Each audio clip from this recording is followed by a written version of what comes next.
donkeys have gone astray. Satan's longing is here to stay.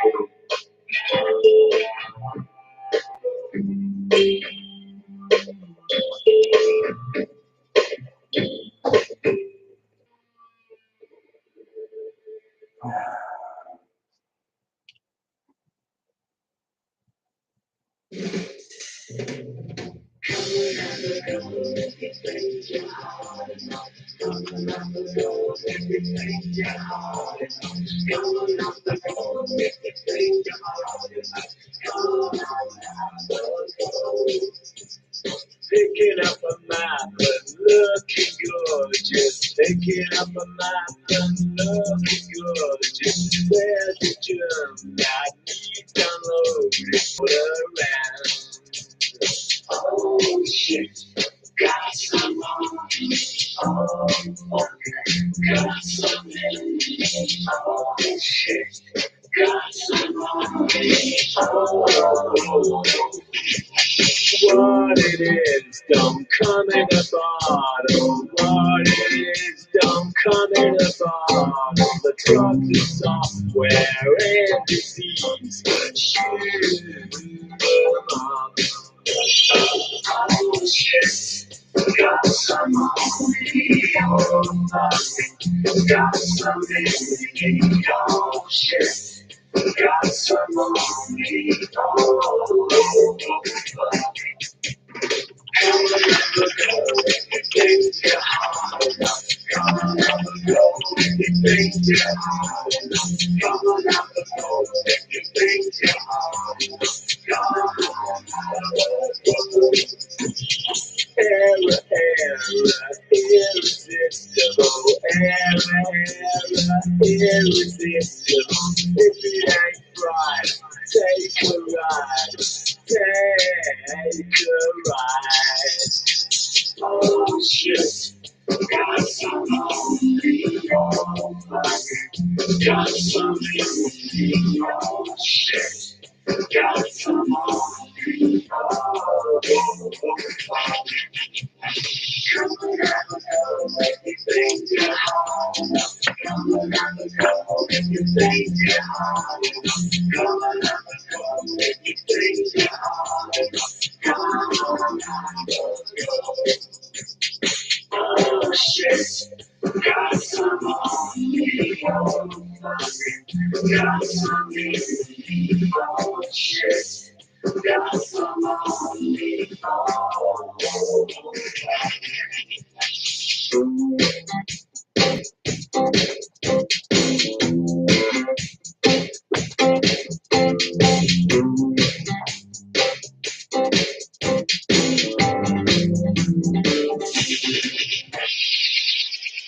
Come on, have a go if you think you're hard enough. Come on, have a go if you think you're hard enough. Come on, have a go if you think you're hard enough. Come on, all right. Well,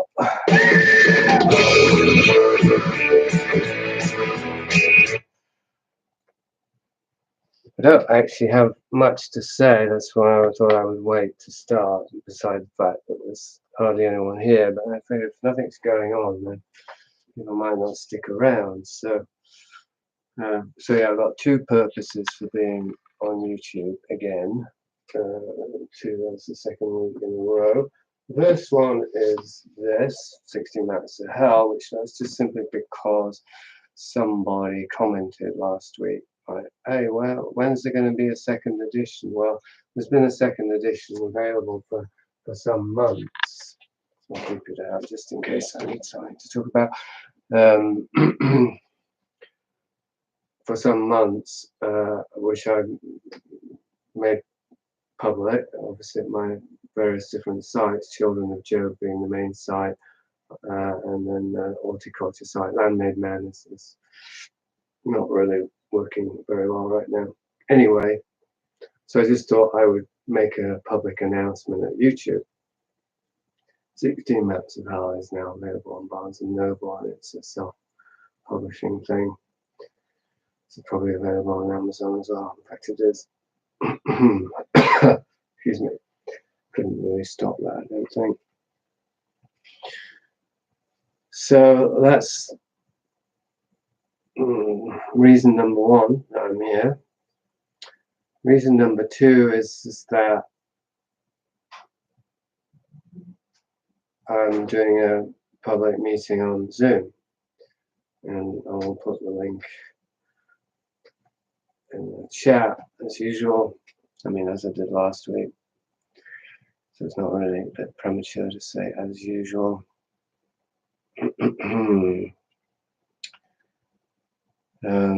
So that anyone who actually wants to hear what I have to say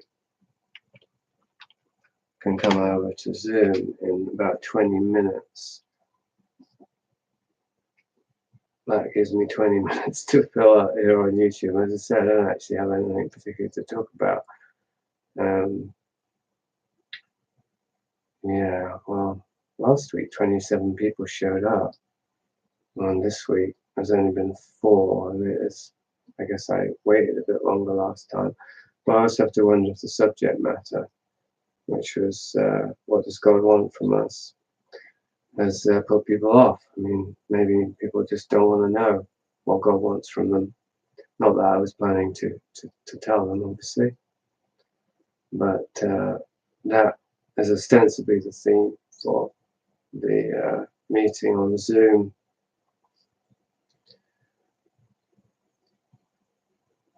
Yeah, but I can't start talking about that because I have to save it up for Zoom. So what else? Any questions?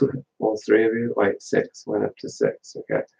So, well, I won't repeat myself just yet, but more people show up, I'll repeat what the real purpose of this meeting is.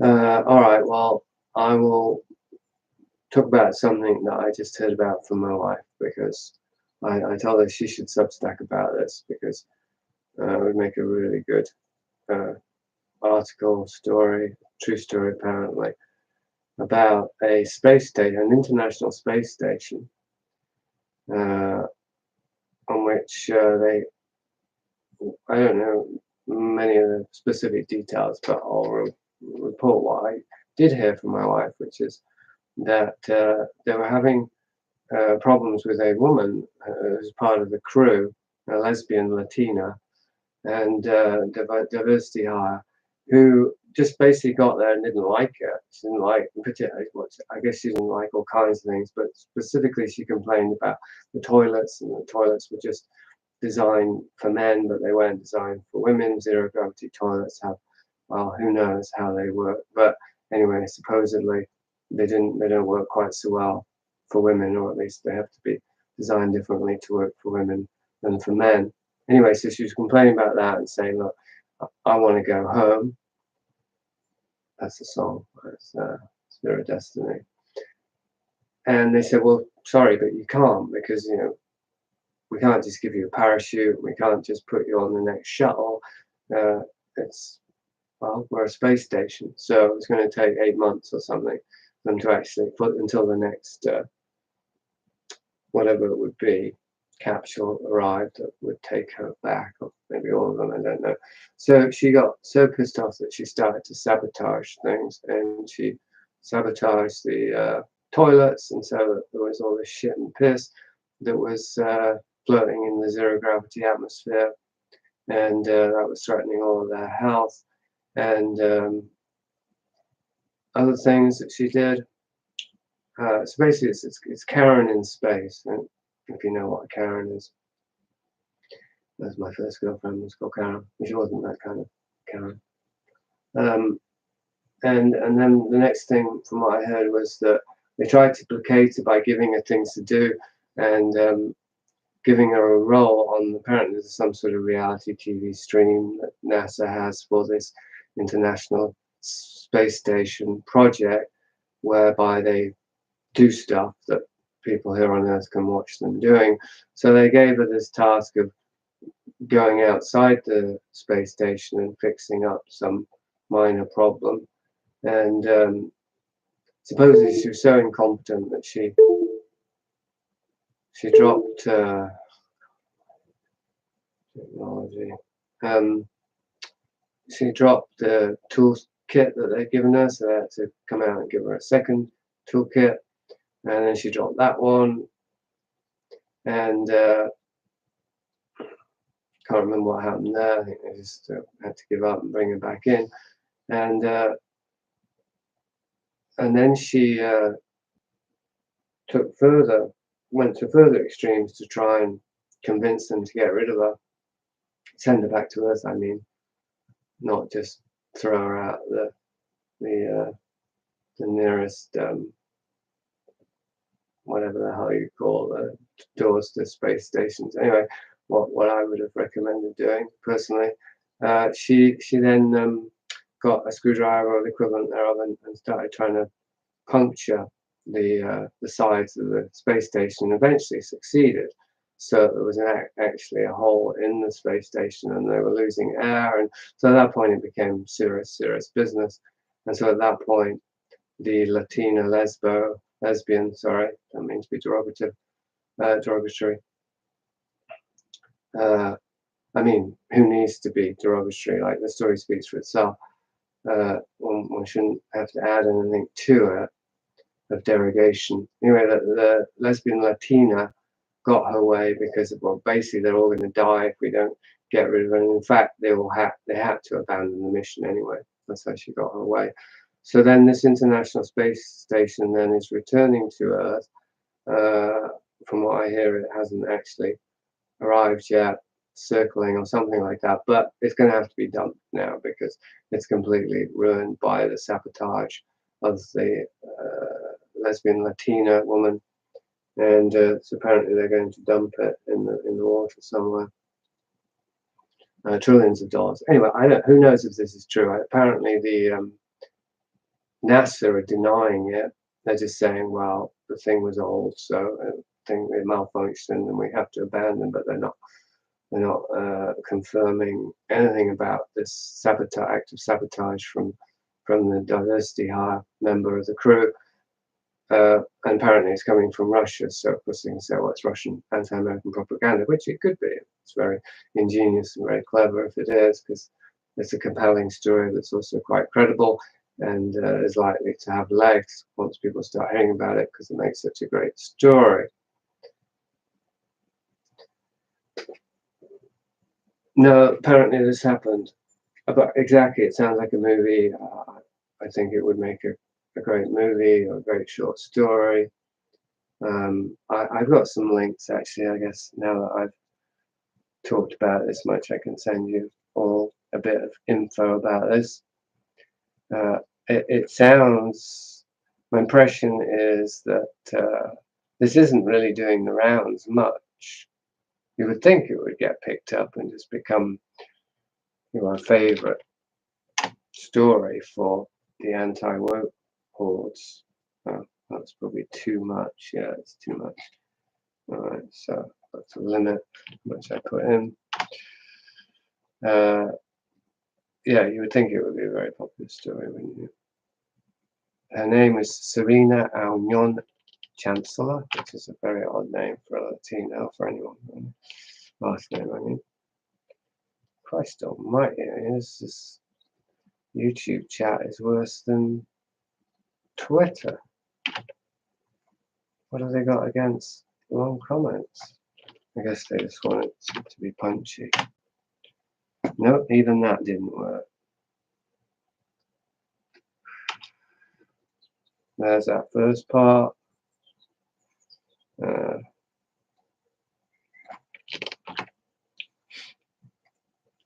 There's part 2. Yeah, under the link. There's part 3. Well, I could read that part. NASA astronauts, well, that's the part I just posted. 7 of the 8 holes detected. No, however, NASA has consistently denied these accusations. In statements from 2021, NASA officials, including Kathy Lueders, chief of human spaceflight, and Administrator Bill Nason, described Aunion Chancellor as extremely well respected and her professional conduct as beyond reproach, asserting no credibility to the sabotage claims. 7 of the 8 holes detected on the spacecraft, only 1 hole pierced through the hull, were drilled as if with bounces of the drill, which rather speaks of drilling precisely in zero-gravity conditions without the necessary support. Finally, the haphazard location of the hole suggests it was done by a person not familiar with the construction of the Soyuz spacecraft. So this is from NASA Weekly Defense. Astronaut following Russian state media accusations of ISS sabotage. Here's a link. So yeah, I strongly encourage anyone who Substacks to write about it, because I would if I wasn't so busy with other stuff. And it's not really on topic for me. Anyway, so that's the news there. The other is more that my wife told me is more. It's got more legs, getting more exposure, I think, which is the jet, the passenger jet, commercial airline flight airplane that was landed by incredibly badly. I mean, almost, well, dangerously badly, but almost disastrously by a diversity hire, a very young woman in her 20s, I believe. You probably maybe heard about that one. So basically crash landed it, which is supposed to be just landing it. Apparently this is going to be a recurring thing because of the diversity hires, and basically they have to have, they have to meet the quota of women and people of color pilots, regardless of whether they're actually trained. And this is news from Clown World. I wouldn't hear about this except from my wife, and I don't generally report on it. But I was just looking for things to talk about to those here. So a reminder then for those who just got here that the purpose of this YouTube event, non-event I would say, is just to announce, well, 2 things: the 16 Maps of Hell reissue, and that there will be an event on Zoom in 8 minutes, which will be on the subject of what God wants from us. Have we got what God wants from us? That's a good question. Have we got it? Because if He wants it, we better have it.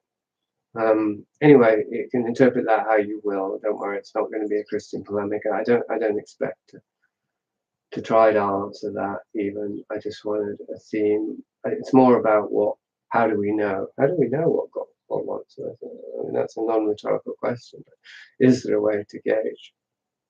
And I'm going to talk about where I stand with being a Christian, not being a Christian, but being a liminal Christian, and how it's a constantly moving line for me, or moving compass needle, and so where that's at currently. I've also been interacting at Children of Job. Go there and subscribe if you haven't already. Substack.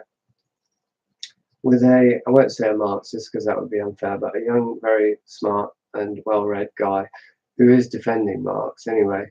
And I realized very quickly that I actually don't know enough about Marx to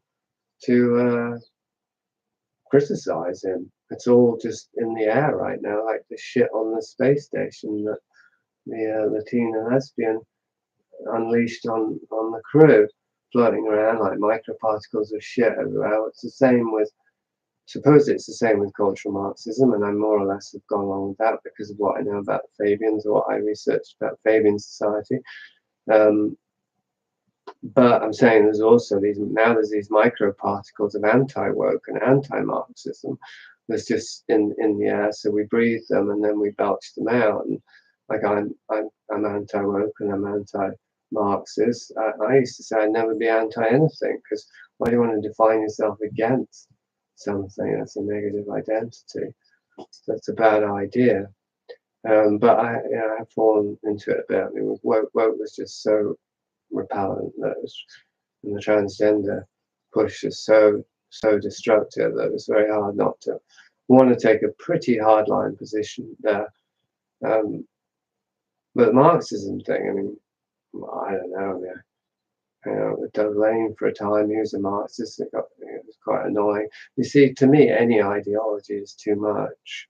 So it's just that I'm not likely to meet or interact with people who were zealots, or at least until recently, this was the case, of any shape or size. And Marx was probably the most likely, because like Michael Parenti was a Marxist. Zizek, there are some intelligent Marxists who have something to say that's worth hearing, which you can't say about many other political ideologies, I would say. But now, of course, now for all these Trumpen proles, as a fellow Substacker refers to them, but people who are really so captured by the spectacle of the new Trump administration and what's going on, that they are now fully on board with the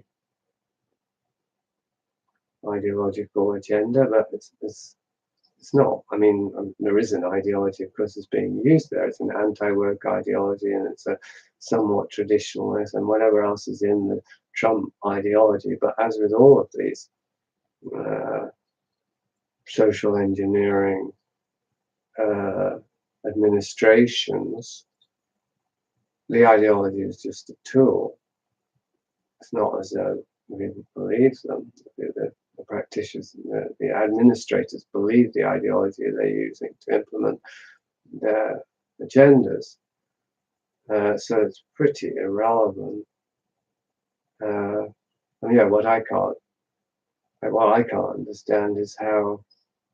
I don't want to get started really on the Trump thing, but anyway, no, so I won't get started. But the point was about Marxism. Well, now you see, now I'm going into what I'll be talking about on Zoom, so I don't want to. All right, well, it's got 3 minutes anyway until I start on Zoom. So what I will do is, I mean, there is a link, but I'll give it to you again, so nobody can make any excuses. There's the link again. Can't be drunk or stoned, need to be sober, and no drinking alcohol, smoking, or vaping during the meeting. Otherwise, it's open to all. If you don't have a camera, it doesn't matter. It's much better for me and for you if you have a camera and you want to interact, at least have the opportunity. I mean, even just turning on your camera is interactive. So, but it's not mandatory. And although the meeting will be recorded, it probably won't be shared. Am I working on a new book? Well, that is an unknown. That is an unknown. I'll give a sort of teaser. Like that shelf there, the last one.